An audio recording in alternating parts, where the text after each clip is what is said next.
ఉమ్మడి ఆదిలాబాద్ జిల్లాలో రెండవ దశ గ్రామ పంచాయతీ ఎన్నికల ప్రచారం ముగిసింది. ఇవాళ గ్రామ పంచాయతీలో ఎన్నికలు జరగనుండగా సాయంత్రం అభ్యర్థుల భవితవ్యం తేలనుంది. మధ్యాహ్నం 2 గంటల నుంచి ఓట్ల లెక్కింపు ప్రక్రియ ప్రారంభం కానుంది.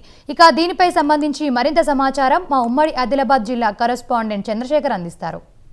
ఉమ్మడి ఆదిలాబాద్ జిల్లాలో రెండో విడతకు సంబంధించిన పంచాయతీ ఎలక్షన్లు అయితే ముమ్మరంగా ఏర్పాట్లు సాగుతున్నాయి. దీనికి సంబంధించి మొదటి విడతకు సంబంధించిన ఎన్నికలు ముగిసిన వెంటనే రెండో విడతకు సంబంధించిన ఎన్నికల ప్రక్రియ అయితే మొదలైంది. దీనికి సంబంధించి ప్రస్తుతం మనం మంచిర్యాల జిల్లా బెల్లంపల్లిలో ఉన్నాం. దీనికి సంబంధించిన అన్ని ఏర్పాట్లు అయితే చేస్తున్నారు. రేపు జరగబోయే పంచాయతీ ఎన్నికలకు సంబంధించి ఇప్పటికే డిస్ట్రిబ్యూషన్ సెంటర్ వద్ద ఉన్నాం. దీనికి సంబంధించిన మెటీరియల్ కూడా తీసుకొని పోతున్నారు. దీనికి సంబంధించిన ఏఓలు కానీ పిఓలు కానీ అధికారులు అందరూ సిద్ధంగా ఉన్నారు. దీనికి సంబంధించి మైక్రో అబ్జర్వర్లు కూడా అందరూ ఉన్నారు. అన్ని ఏర్పాట్లు చేశారు. ఏది ఏమైనా కూడా ఇటు రెండో విడతకు సంబంధించి అన్ని ఏర్పాట్లు అయితే ముమ్మరంగా సాగుతున్నాయి. ఉమ్మడి ఆదిలాబాద్ జిల్లాలో చూసుకుంటే ముఖ్యంగా ఇటు ఇప్పటికే ఇక్కడ ఏఓలు పిఓలు ఎలక్షన్ సామాగ్రిని అయితే తీసుకొని ఎవరి సెంటర్లకు వారు వెళ్తున్నారు. దీనికి సంబంధించి అన్ని ఏర్పాట్లు అయితే చూస్తున్నాం.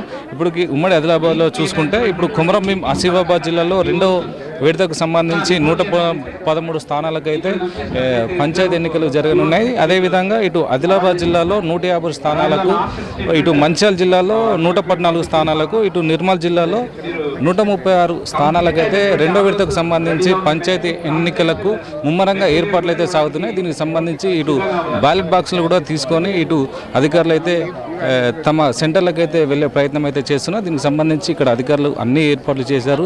ఎలాంటి అవాంఛనీయ ఘటనలు జరగకుండా ఇటు పోలీసులు కూడా అన్ని ఏర్పాట్లు చేశారు. ఇప్పటికే సమస్యాత్మక కేంద్రాలకు కూడా ఇటు పోలీసులు అయితే భారీగా బందోబస్తులు ఏర్పాటు చేశారు. ఏదైతే ఇటు ఎన్నికల అనంతరం విజయోత్సవ ర్యాలీలకు అయితే అనుమతి లేదని అయితే ఇప్పటికే ఇటు సిపిలు కానీ ఎస్పీలు కానీ హెచ్చరికలు అయితే జారీ చేశారు.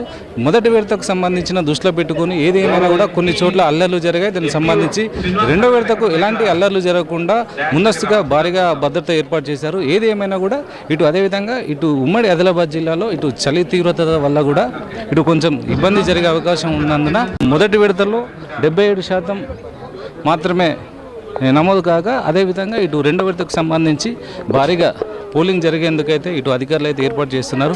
ఏది ఏమైనా కూడా ఇటు ఉమ్మడి ఆదిలాబాద్ జిల్లా వ్యాప్తంగా చూస్తే ఇటు చలి తీవ్రత వల్ల కొంత మందకొడిగా అయితే పోలింగ్ సాగుతుంది ఉదయం పూట. అదేవిధంగా కొంచెం 1 గంట తర్వాత ఫలితాలు వెల్లడించేందుకైతే లేటు కావస్తుంది. ఏది ఏమైనా కూడా కొన్ని ప్రాంతాలలో ఇటు పవర్ ఇబ్బందులు కాకుండా ఇటు ఎలక్ట్రిసిటీ వాటితో కూడా ఇటు ఇప్పటికే అధికారులు అన్ని ఏర్పాటు చేశారు. ఏది ఏమైనా కూడా ఇటు ఉమ్మడి ఆదిలాబాద్ జిల్లాలో అయితే అన్ని ఏర్పాట్లు అయితే ముమ్మరంగా సాగుతున్నాయి. ప్రస్తుతానికైతే ఇక్కడ మెటీరియల్కి సంబంధించిన అన్ని డిస్ట్రిబ్యూషన్ సెంటర్ల వద్ద అయితే అధికారులు అన్ని ఏర్పాట్లు అయితే చేశారు. కెమెరా పర్సన్ సతీష్తో చంద్రశేఖర్, ప్రైమ్ 9 న్యూస్, మంచిర్యాల జిల్లా.